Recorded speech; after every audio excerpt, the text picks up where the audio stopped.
Bienvenidos a Scott 2026. Vamos a repasar todas las novedades de cara a esta temporada 2026 que en el mundo de la bici ya es presente. O casi todas, porque aún queda alguna por mostrar, aunque os podemos decir que es de ruedas finas. Vamos a comenzar directos con la familia Scott Spark RC, probablemente la más exitosa de su catálogo off-road en nuestro país. Desde que introdujeron el año pasado una serie de pequeños cambios para adaptar el cuadro a su amortiguador electrónico Flight Attendant, no ha habido más novedades en ese sentido y seguimos teniendo una amplia gama de Scott Spark RC, con los tres carbonos que vienen haciendo. El HMX SL para la exclusiva Scott Spark RC SL, que se va a los 15.099 euros de precio. El HMX para la versión World Cup Evo y el HMF para el resto, que permiten que haya una Scott Spark RC desde 4.149 euros. Recordad que todas son con cuadros de carbono y 120 milímetros de recorrido. Esta que veis es la Scott Spark RC World Cup Evo por 12.299 euros y con la nueva tija Reverb XS y potenciómetro en el eje incluido a cargo de SRAM. Es una de las tres bicis que usan suspensiones Flight Attendant, una tecnología que sienta especialmente bien a las Spark RC y que también está presente en la tope de gama, la RFSL, esta World Cup Evo y en la World Cup, que con 8.499 euros es la que luce los colores que está usando el equipo Scott SRAM, incluyendo la horquilla personalizada para este modelo.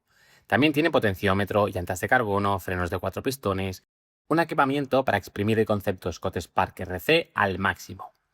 Un punto fuerte de la gama es que todas, salvo la más económica, usan transmisiones con cambio electrónico. Todas tienen tija telescópica de serie y en las que no tienen suspensiones electrónicas tenemos su tecnología de amortiguador de 3 posiciones con el cómodo mando Twin Lock. Nos vamos a ruedas finas para traeros la gran novedad de esta temporada para Scott. No hay duda de que estos últimos años la gama de carretera Scott ha dado un salto adelante. En primer lugar, con las actualizaciones previas de la Foil y la ligerísima Addict RC, y ahora con la completa remodelación de la Scott Addict, una bici muy interesante en la que han plasmado conceptos de diferentes modalidades. Desde el enfoque aero de las bicis más racing a detalles del grave. Su cuadro y horquilla de carbono están disponibles en carbonos HMX y HMF. El HMX pesa solo 780 gramos, mientras que el HMF se queda en 850 gramos. Hay un total de 6 montajes, empezando a los precios desde solo 2.699 euros.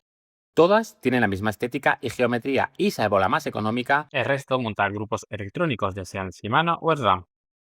Ahora es una bici que roza el segmento all-road, dado que podemos montar cubiertas de hasta 38 milímetros de ancho.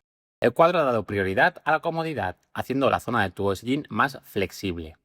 También hay cambios en la geometría para tener una posición más adecuada para los aficionados. Una solución muy práctica es que han añadido un sistema de almacenamiento en el cuadro que queda totalmente oculto a la vista y no afecta a la estética.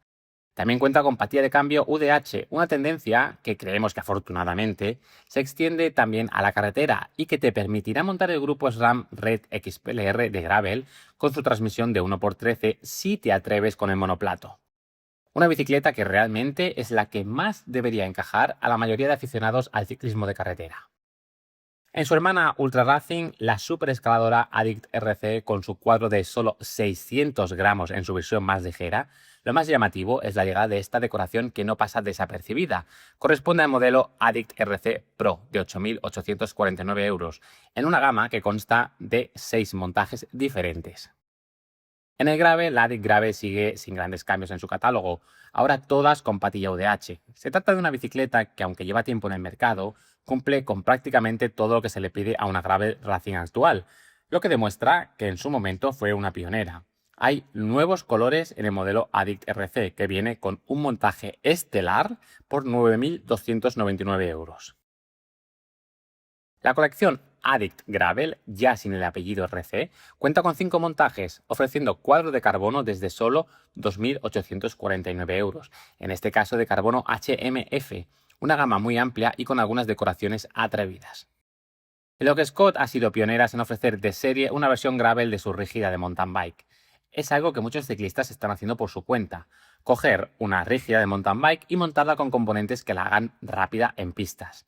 En Scott le han puesto su propia horquilla rígida de carbono, unos mini acoples en el manillar, han prescindido de la tija telescópica, han puesto los rapidísimos neumáticos Schwalbe Thunderbird y han creado Un pack que pesa 9 kilos y que te permite rodar rapidísimo por terreno liso. La posición es más cómoda que en una gravel convencional, pero también pierdes la polivalencia del manillar de gravel. A cambio, tienes el extra de comodidad y agarre de las cubiertas de mountain bike, más anchas. En fin, se trata de poner en una balanza los puntos fuertes y débiles de cada montaje para ver cuál se adapta mejor a tus necesidades. En Scott también se plasma cómo la gama de rígidas de carbono de alto rendimiento se ha ido reduciendo con el tiempo. No hace mucho, la familia Scale RC era muy numerosa. En 2026 serán tres modelos: la World Cup con estética como la del equipo oficial y la única en carbono HMX, la RC Team ISU y la RC Team con carbono HMF, y eso sí, todas con grupos electrónicos de serie. La gama arranca en los 3.499 euros. Pero si lo que quieres es una recia de carbono asequible, la familia Scott Scale, sin apellido RC, tiene dos modelos con ese material, la más económica por 1.999 euros. También hay cuadro de aluminio en las Scott Scale y, pensando en la iniciación, tienen las Scott Contrail desde solo 749 euros y con componentes de mountain bike real. De hecho, en las bicis más económicas es donde encontramos las mayores sorpresas a día de hoy, dado que van mejor equipadas que nunca. Monoplato, horquillas con ajustes efectivos, cubiertas de mountain bike real. Aunque podríamos decir que la gama alta tiene los precios más elevados que nunca, también es cierto que la gama de entrada es más valiosa que nunca. En el apartado del mountain bike más extremo, y aunque es una bicicleta de nicho, por fin se puede comprar la Scott Gambler con amortiguador integrado en el cuadro. Llevaba meses siendo usada en competición y ya es una realidad en el catálogo de la marca suiza. Más allá de que te guste o no el descenso, es increíble cómo han integrado el amortiguador en el cuadro, teniendo en cuenta que dispone de 210 milímetros de recorrido. Está repleta de ajustes de geometría y hereda el sistema de suspensión de 6 barras que estrenó la Ransom hace un tiempo. Siguen manteniendo una versión de la anterior Gambler con cuadro de aluminio, que es un modelo que parece más orientado a ser una bici de alquiler en bike parks. En el mundo de las bicis eléctricas, la Scott Patron es su buque insignia, su mountain bike full power con lo mejor de Bosch que llegó al mercado el año pasado. Cuenta con un amortiguador semi-integrado en el cuadro. La versión ST, que es la que veis ahora, dispone de un montaje más cañero, con más recorrido y componentes más agresivos. Como seguro que ya habéis visto, la integración es el hilo conductor en gran parte de la gama Scott, y eso es algo que cada año parece ir a más. En total hay 8 montajes en una gama que dispone de cuadros de carbono y de aluminio, siempre equipados con la batería interna más grande de Bosch, la de 800 vatios hora. Donde Scott sigue muy fuerte es en su propia gama de accesorios y complementos. Hay cascos y zapatillas para todos los gustos, modalidades y necesidades de rendimiento, en dos de las categorías en las que tienen mayor oferta. De hecho, puedes vestirte de cabeza a los pies con productos Scott, sin importar si eres un ciclista ocasional o un profesional. Hay opciones para todos. Hasta aquí nuestra previa de lo que trae Scott de cara a esta campaña 2026, en la que ha reforzado aún más su presencia en el ciclismo de carretera y sigue apostando todo a la integración en el mountain bike.